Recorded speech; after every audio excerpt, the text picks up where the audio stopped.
Teman-teman tim bloker, saya sekarang ini berada di rumahnya. Eh, di papan nama di apa tulisan di depannya itu Dr. Andes A. Rashid Baswedan gitu. Nah, kebetulan saya diterima dengan baik oleh eh, ibunda dari Pak Anies Baswedan. Ini mau ngobrol-ngobrol tentang apa ya? Tentang macam-macam, terutama tentang Pak Anies Baswedan. Assalamualaikum Ibu. Ibu Waalaikumsalam. sehat Ibu? Alhamdulillah. Sehat. Bu, kebetulan saya tuh gini, kemarin saya melihat bahwa sosok Mas Anies ini menjadi sangat unik, terutama di Jogja nih Bu. Kebetulan Mas Anies dulu sekolahnya di mana sih Bu?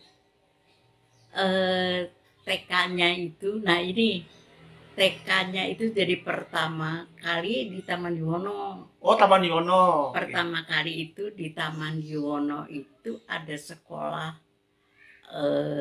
apa namanya, sekolah Aisyah. Ah. Jadi belum 3 tahun waktu itu. Loh, belum 3 tahun udah masuk TK? Enggak, jadi begini ceritanya. Ah. Jadi kami itu kan di Taman Yuwono, banyak anak-anak lewat mau pada sekolah. Terus Anis tuh lihat anak-anak pada itu, kok pengen sekolah. Padahal belum 3 tahun waktu itu. Sekolahnya di mana ini yang itu?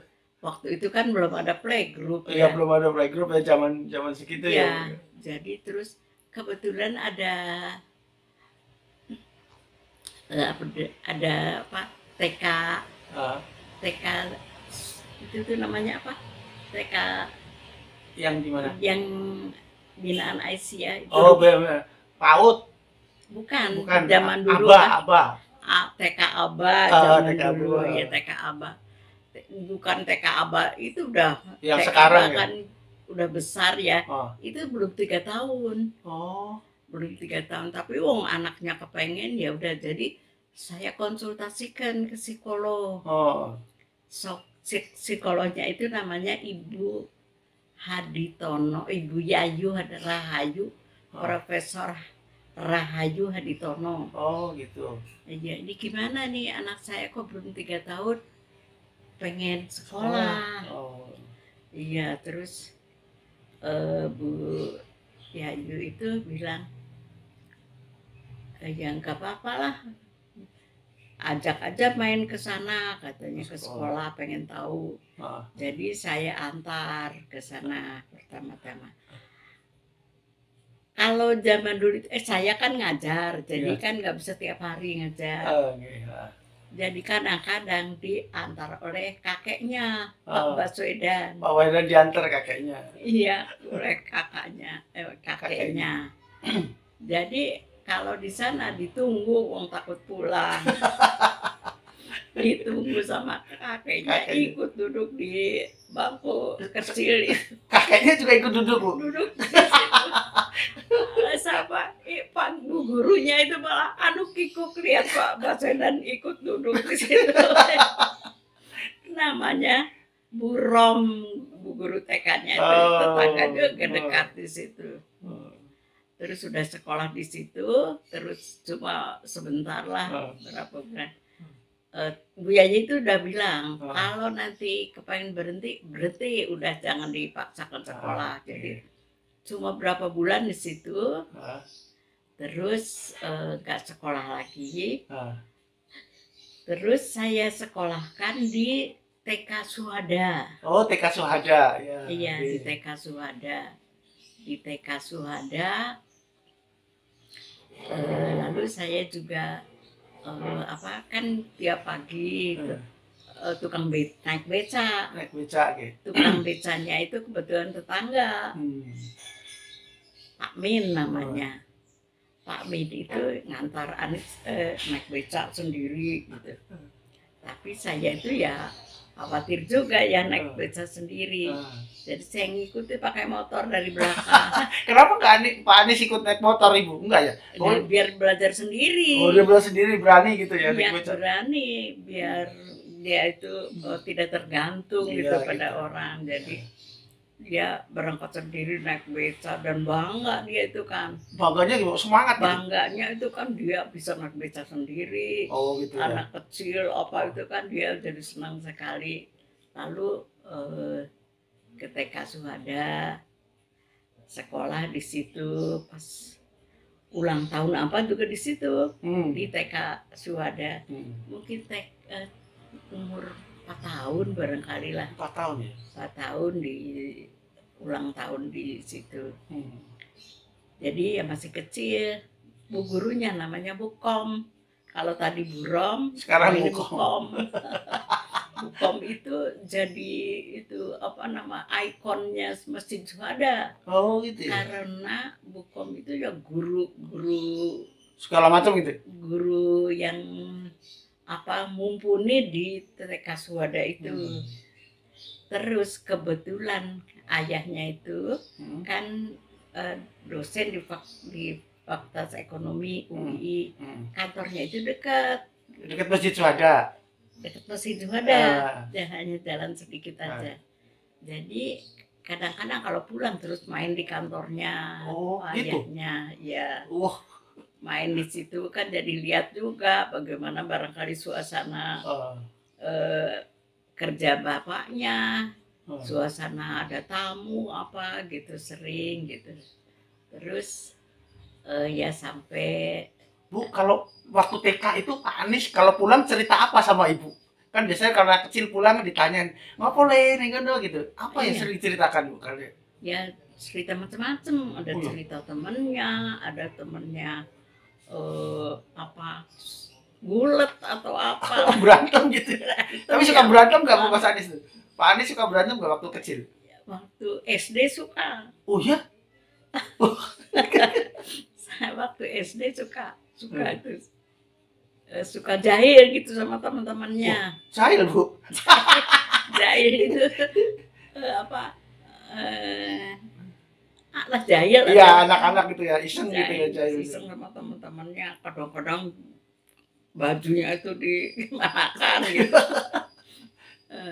Jadi di TK Suhada sampai selesai. Terus ke SD. SD-nya SD IKIP.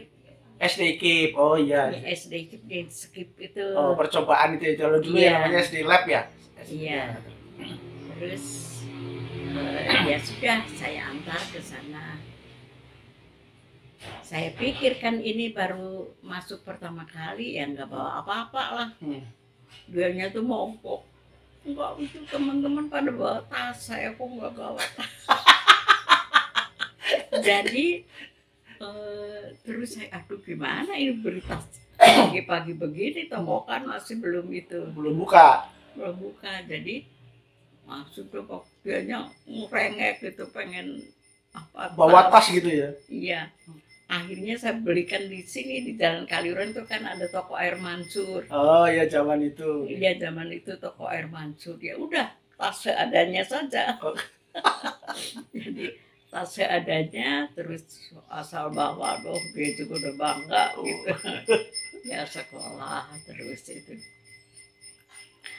Terus ya itu karena suka jahil sama terusnya dia itu suka jahil sama teman-teman gitu. Kadang-kadang juga berantem sama teman. Suka berantem gitu ya? Sekali-sekali gitu. Berantem. Terus apa gurunya itu manggil saya mau ketemu. Jadi saya ke sana. Terus ini Anies itu suka berantem katanya. Oh ya, saya itu yang geli juga ya. Lalu tapi gurunya itu kan mahasiswa saya juga, saya ngajar di IKIP ya waktu itu ya. Terus pokoknya barangkali asal lapor aja.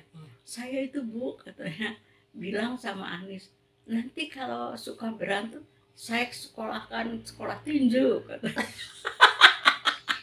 Saya itu kan ke sekolah tinju katanya gitu. Saya ya karena dia itu sering nonton Muhammad Ali itu zaman itu. Oh, sering nonton tinju Muhammad Ali terus dia terinspirasi.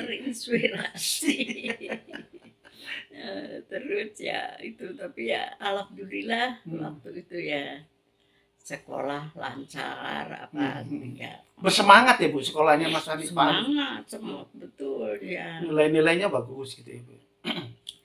Ya biasa lah enggak terus. Tapi yang penting lagi, Anis itu kan belajar naik sepeda. Oh belajar naik sepeda? Belajar naik sepeda di lingkungan sini ada. Kan ini artinya waktu itu sih belum aspal. Oh masih tanah ya Bu? Masih jalan tanah. Terus kita itu, jadi Anis belajar di sini. Abahnya sama saya itu menjajaki perpustakaan KR zaman dulu kan di Mangkubumi. Ada perpustakaan anak-anak ya. Terus saya menjajaki, oh ternyata ini bagus juga ini perpustakaan KR buat bacaan anak-anak. Dan Anis itu kan naik sepeda, belajar naik sepeda, wah semangat sekali dia. Tapi syaratnya nggak boleh ke jalan besar. Nggak boleh ke jalan besar. Nah sudah agak berapa kelas mungkin 4-5 lah gitu kan. Saya daftarkan ke itu stage lagi dulu dengan ayahnya itu ke sana. Terus saya ngasih itu ke Anis, boleh ke jalan besar, tapi ke perpustakaan. Selain itu nggak boleh? Nggak boleh. Terus? Nggak boleh karena jalan besar kan berbahaya, apalagi dari sini ya. Ramai sekali. Waktu itu sih ya belum ramai, makanya kita boleh juga. Terus ke ke Jalan Bumi. Dia itu semangat ke perpustakaan bukan karena mau bacanya, tapi karena boleh naik sepeda di jalan besar itu. Jadi dia terus pinjam buku apa, kok dilalahnya yang dia pinjam, yang dia baca itu buku-buku tentang riwayat, tentang biografi orang-orang penting. Oh, jadi Pak Anies tuh senang membaca biografi orang-orang penting. Dari mulai SD akhir lah. Baca Agus Salim, baca banyaknya politikus. Nah, Anies itu baca sejak kecil itu. Terus saya juga nggak ngira ya kok senang gitu baca itu. Padahal dia itu tadinya bukan ke perpustakaan itu karena senang baca, karena boleh naik sepeda. jadi motivasi utamanya itu naik sepeda. Naik sepeda bukan karena dia ingin membaca gitu. Tapi ya efeknya itu dia pinjam buku dan alhamdulillah dibaca. Oh gitu. Bahkan sampai SMP dia masih senang banyak membaca. Pinjam buku dibaca gitu. Dan alhamdulillah dibaca dan dia tertarik kayaknya. Tertarik lihat itu biografi apa.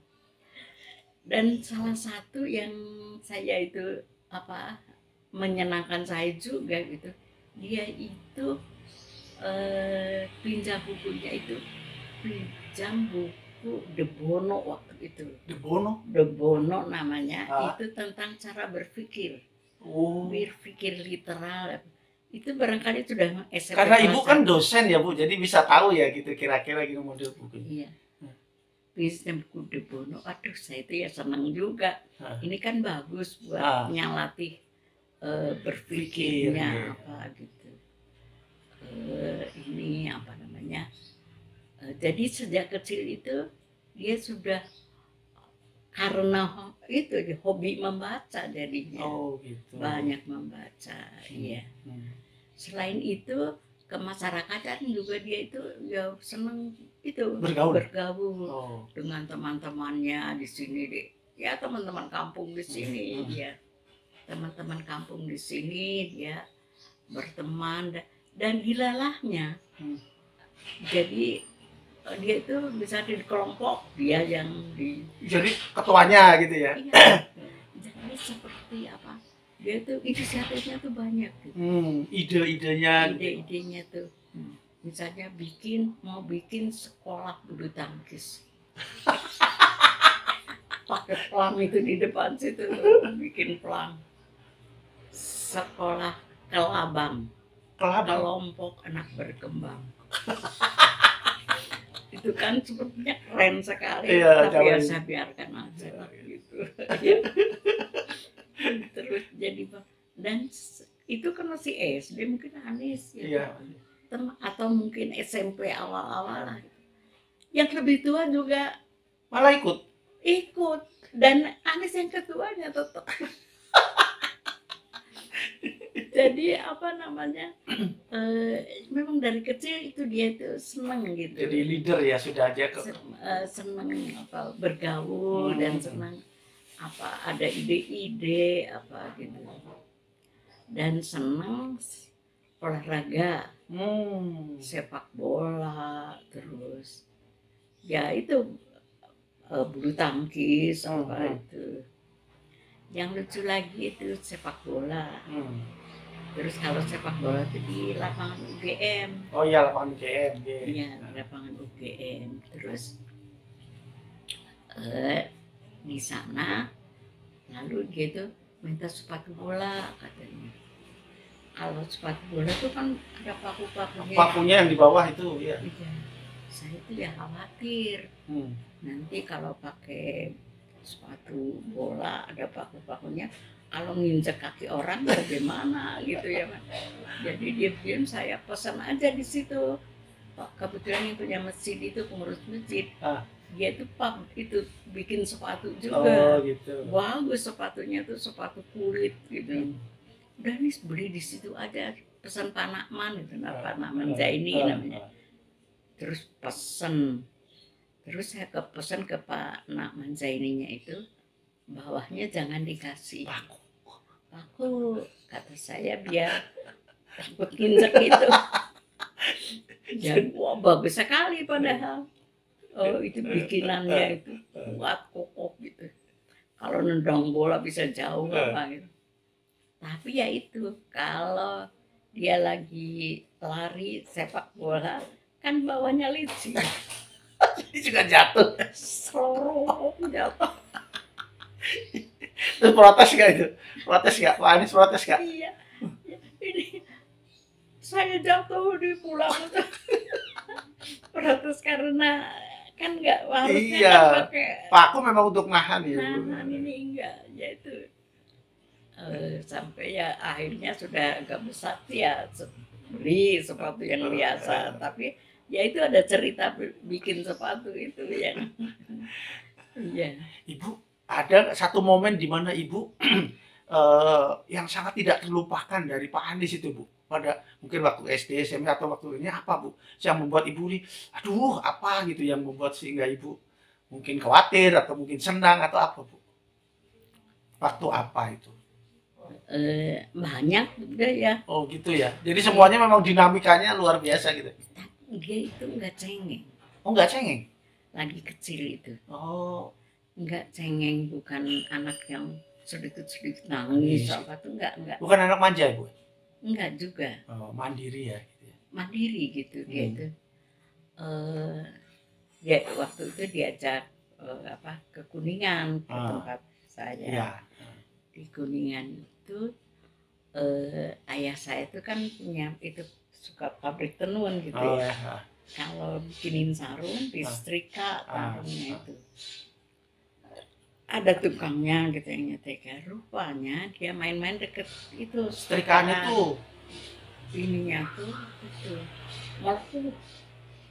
Panas kan ya? Iya, tapi nggak nangis. Oh. Saya tahunya waktu mau pakai pakaian gitu, saya ganti pakaiannya. Kenapa ini? Kata saya, kok ini melepuh gitu. Kena metrika. Ibu langsung teratap gitu ya, sebagai ibu. Setrika aja tuh belum ini gitu, Masya Allah, kata saya. Misalnya jatuh, apa tuh nggak nangis. Oh. Iya, nggak nangis. Terus ini apa namanya ya gitulah, waktu kecil jadi nggak cengeng gitu. Bisa ini. Dan Ya alhamdulillah itu banyak hal yang mungkin ya karena terbiasa kita itu kalau ada tamu enggak udah masuk kan ada orang tua yang masuk ini si anak biar dibiasakan juga bersama tamu supaya tahu cara itu dan supaya nggak celingus lah. Rupanya itu tuh buat dia berkesan gitu. Oh gitu ya, sampai sekarang kali ya. Saya tahunya dari ada tamu dari dosen UGM tuh ke sini. Pas kita pergi semua. Terus? Yang di rumah cuma Anis. Lalu dia datang ke sini tahunya juga saya dari tamunya itu. Ibu, itu anak ibu kok bisa nemeni tamu kok. Padahal dosen UGM pada saat itu ya Bu? Dosen UGM, dosen sosok tuh, dosen sosok. Jadi ya barangkali ngajak ngomong anak kecil. Tapi artinya dia itu, ibu kok anak gitu kok bisa nemeni tamu kata. Jadi dia itu ini gitu bisa ngobrol barangkali ngobrolnya anak kecil ya. Tapi artinya, kok sampai betah gitu ya lama gitu?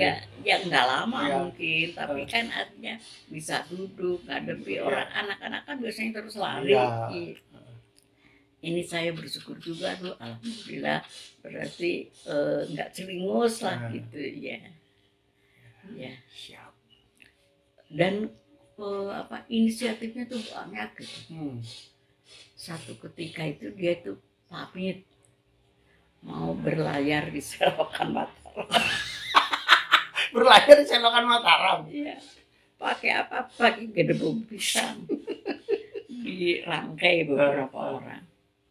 Dirangkai. Itu sih mungkin udah SMP lah barangkali. Ya. Mau itu katanya mau. Ya pokoknya ngati-ngati kata saya Saya itu tidak terlalu membatasi. Kalau anak mau mengerjakan apa-apa asal saya tahu dan saya ngarahkan supaya ngati-ngati gitu. Terus dia tuh pakai itu gedebong pisang. Sama 2 tetangga di belakang rumah saya itu dokter. Anaknya dokter 1. Sama di situ anaknya tentara juga di situ bertiga.